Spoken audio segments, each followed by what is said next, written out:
Let's face it, Maine winters can be harsh. They can be a nuisance, they can be unruly. Maine winters can be depressing. But just like with everything else in life, they are what you make it. Some people take advantage of winter and they go ice fishing with the family, or they go skiing or snowboarding. Some people like to do donuts in the 505 parking lot when no one's watching, because it's fun. I'm not pointing fingers at anybody, but face it, it would be fun.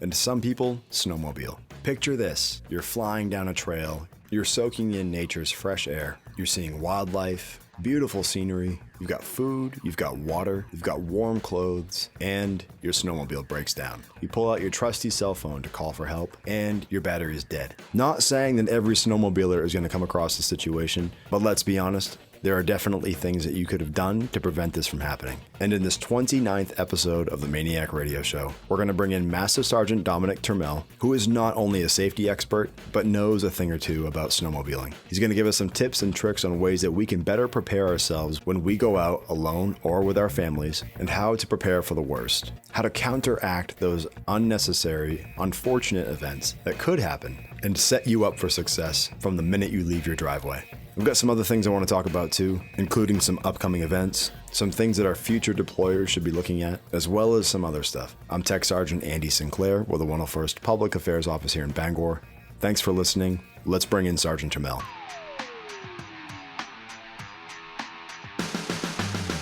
So we invited Master Sergeant Turmel to come in here to talk today about snowmobile safety, tips and tricks on what we can do as MAINEiacs to prepare for not only the worst, not to sound negative, but also prepare for how to effectively get where we're going, what could possibly happen on a snowmobile ride, and how to protect those we love who may be riding with us. So, Master Sergeant Turmel, thank you for coming in. Thanks for having me again, Sergeant Sinclair. We're a little late in the game, obviously. We're coming up on March, but there's still a couple more months of good snowmobile riding, depending on the weather. This is Maine, after all. Everything is very unpredictable in this state. A nor'easter could hit us at any time. And we all know, the weathermen, not to dog on them, but sometimes they're wrong. So, if they're saying it's gonna be 80 degrees one day, we could get a nor'easter.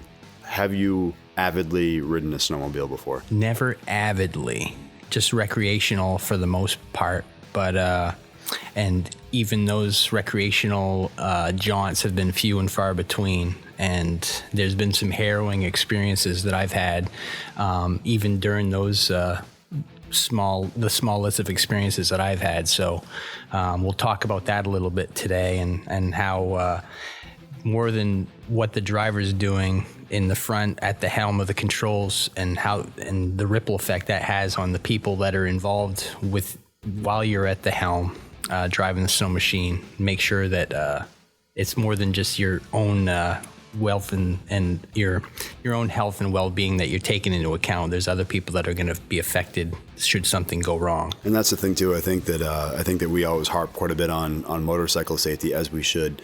But when you stop and think about it, when you're dealing with a snow sled and you're putting something that's very similar to a motorcycle, same speeds, same maneuverability, same kind of purpose, putting that on ice or snow, there's just a recipe for disaster. And obviously there are safe ways to go about it, so that's what we're here to talk about today. You said that you recreationally use a snowmobile. What are some things that you do before you go out on a ride?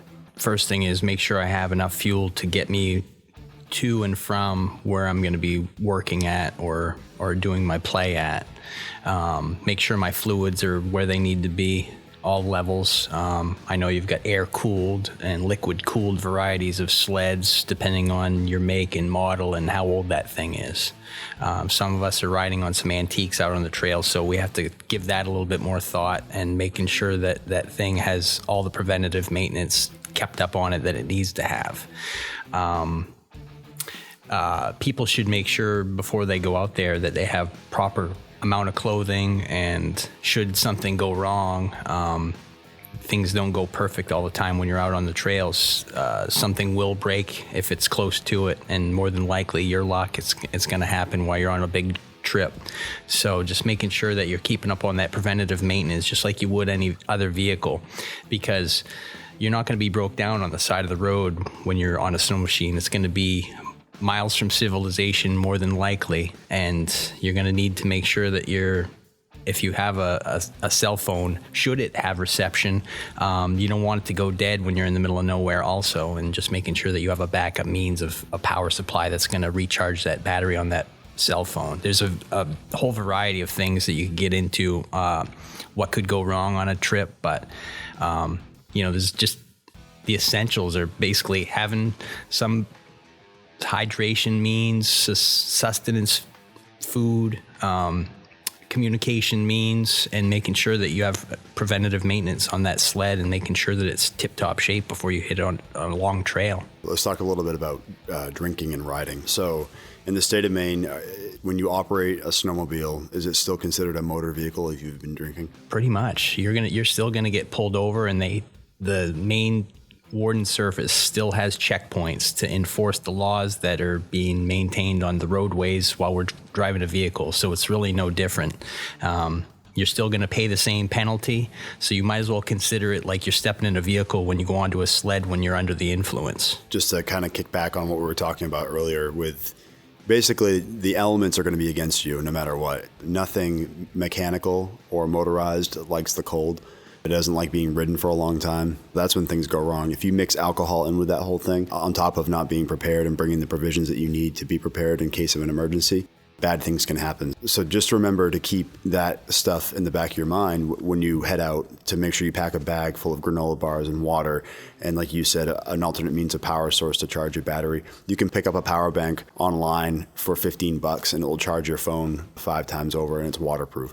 So just keep those things in mind. Also not a bad idea to have a secondary means of communication like a radio, or, we're not talking about using a carrier pigeon here, but we're talking about something that's, just keep those in mind, a flare or anything like that. So it's too bad, but every year in the state of Maine, people do die on the trails because of something that they could have controlled, and sometimes it's something that they couldn't have controlled. But what are some other things, mechanical wise, or what are some things that you can do to your sled, walk-arounds, I guess, to ensure that you're ready for a ride? Normally, the easiest thing to do would do a walk around and make sure there's no fluid leaks of any sort. You're checking your levels again to make sure that all your coolant levels are where they need to be, making sure that sled's not going to have the chance of overheating while you're on a long trip, because that's what you always have to think about. What's the worst case scenario? I'm going to be going on a long trip. So just making sure that everything is where it needs to be. Keep it simple. And there's other mechanical things that can mess up on your sled too. You hear of throttle sticking on snowmobiles on occasion. So that's something that if you notice a sticking throttle, to address that before it gets out of hand, because you don't want to wait until you're going 50, 60 miles an hour down a trail, approaching a corner, and there's oncoming sleds on the way. So you just want to mitigate your risk the best you can in these situations. Overall risk management, we do it on a daily basis, right? You step in your vehicle before you head to work on an icy day or snowy roads. No different. You should be exercising that risk management muscle every day when you're about to step onto a snow machine or go ice fishing. And it's just being coherent and not turning that off and just keeping it on at all times. We're talking about that ripple effect, where what your decisions are, you might have that mindset that day that I don't give a care about what happens today because it's not going to be that bad, or if something happens to me, I might end up in a wreck and I might be incapacitated, or even worse. Sometimes we get into that mindset where, I'm not going to worry about that right now. But should the worst case scenario come up, then it's more than just you that will be affected. It's other people. Your immediate family will be affected. The mission here at the 101st will be affected because you made that decision not to do the right thing at the right time. And that's where we get caught in that pinch sometimes. And you see the overall spectrum of what can really happen when people aren't on their game at all times and making sure they're doing the right thing at the right time. And again, there are obviously some things, that unforeseen circumstances that may happen, like a moose running out in front of you, or your engine seizing up, or something crazy like that. But doing all those preventative measures, packing an appropriate bag that could prepare you for the worst. What about snowmobile helmets? Is there an age restriction on how old you have to be to not wear a helmet if you choose not to? Obviously, it's highly encouraged by you guys in the safety office to wear a helmet, but by the law, is there an age restriction? You have to at least be 18 years of age to wear a helmet in the state of Maine. But I say this, with that wind whipping through your hair and your nose nearly falling off due to frostbite, you're going to want to wear that helmet. And even if you have a face scarf or anything like that, well, what's that going to do to protect you? Should something, the undetectable happen, where sometimes a ski can go underneath a tree root, rip you off that snow machine, and you're careening into the woods at a pretty good clip. So that helmet's definitely going to help you should that happen. Sure, you might get injured and everything like that, but at least your head will be all the more protected by that helmet. Could be attacked by a Yeti that comes out of the woods and decides to... You never know what's going to happen. You just never know. You never know. One last bit I wanted to add was the resources that we have available, free resources that we have available that can help you better plan your trips on a snowmobile. There are multiple apps out there. I'm not going to name any one specifically, but there are multiple apps for your phones that you can look up specific trails for when you're heading out, if you're going out on a long trip. Department of Inland Fisheries and Wildlife website. You can go on there, check out snowmobile safety tips. You can check out ice conditions. You can check out ice fishing laws. You can check out snowmobile laws as well. But that's another really, really good resource. And just keep up to date with what's going on in your community as far as the snow riding trails. There are Facebook pages you can go on and be a part of that, whether it's a community of people who talk about what the trail conditions are like. But is there anything you wanted to add? Being safe is just being smart, really, when it comes down to it. Safe seems like a lame word or not cool by any stretch sometimes when we talk about it, and after a while it starts to get to be white noise, and don't let it be. You just have to think about what it means to you. If you think about the consequences, what's it going to mean if I'm not being smart and being safe that day? It's not just going to affect you, it's going to affect your family, it's going to affect your coworkers, and sometimes that's what we need to do, is do that little Jedi mind trickery to get us on the right track. Sometimes that spidey sense is a little dim sometimes when it needs to go off, but you know what that time is when you need to start thinking right, being safe, and you can't quite define it, but you know it when it rides up on you. So just be coherent of that, and we want to see you coming in safe and sound. Absolutely. And again, don't drink and drive, don't drink and ride, wear the proper safety equipment, and prepare accordingly. So I want to thank you again for coming in and talking about this. Oh, it's always a pleasure, Sergeant Sinclair. Let's do it again sometime soon. Remember, everybody, keep in mind WWDD. What would Dominic do? And if you stop and think about that, that might save your life or someone else's life. So thanks again. That's a good one. I like it.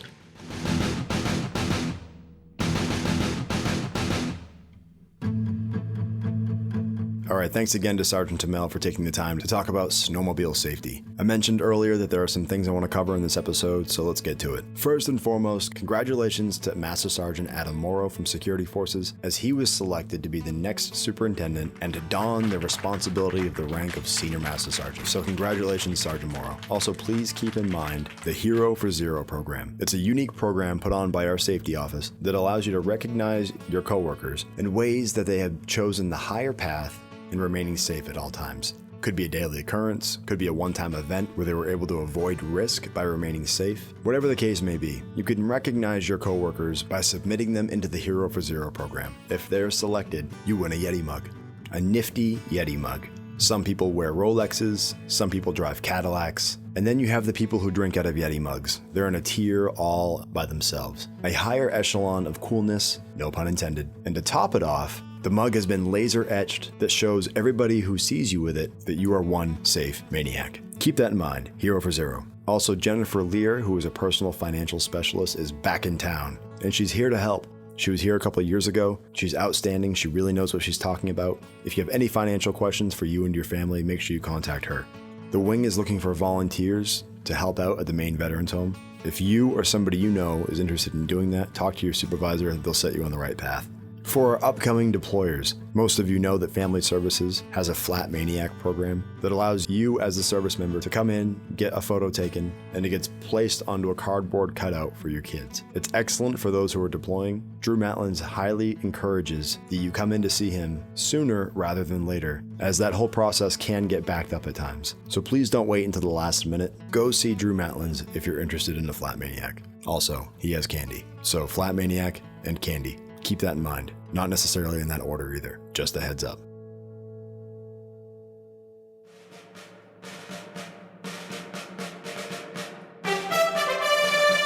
And it's time again for another MAINEiac Fact. Today's MAINEiac Fact is brought to you by the 101st Air Refueling Wing Equal Opportunity Office. Air Force Equal Opportunity strives to accomplish its mission by promoting an environment free from personal, social, or institutional barriers that could prevent Air Force members from rising to their highest potential. Air Force policies are in place to ensure the organizations conduct their affairs free from unlawful discrimination and sexual harassment. The policies also provide for equal employment opportunity and treatment for all civilians, irrespective of their race, color, religion, national origin, age, genetic information, disability, or prior EEO activity. For more information on how you can become an equal opportunity specialist here at the Wing, contact your local recruiter. And here's your MAINEiac Fact. Let's go back to the summer of 1996. The 101st Civil Engineering Squadron goes TDY to McAllen, Texas, and works with the U.S. Border Patrol to help renovate several buildings. McAllen is located at the southernmost point in Texas, and at the time, it was the sector headquarters for the agency, whose responsibility was to patrol several hundred miles of our nation's border. The agency was going to expand, and they needed help renovating some offices there at their campus. Our CE unit installed new walls, lights, floor tile, and ceilings, and they also aided in the conversion for an indoor firing range. They built new block walls to make way for a weapons armory. They greatly impacted and aided the U.S. Border Patrol in helping expand their offices. So there you have it. 36 of our MAINEiacs went down to McAllen, Texas, and worked side by side with the U.S. Border Patrol that not only strengthened partnerships, but was excellent training and an outstanding experience for our airmen.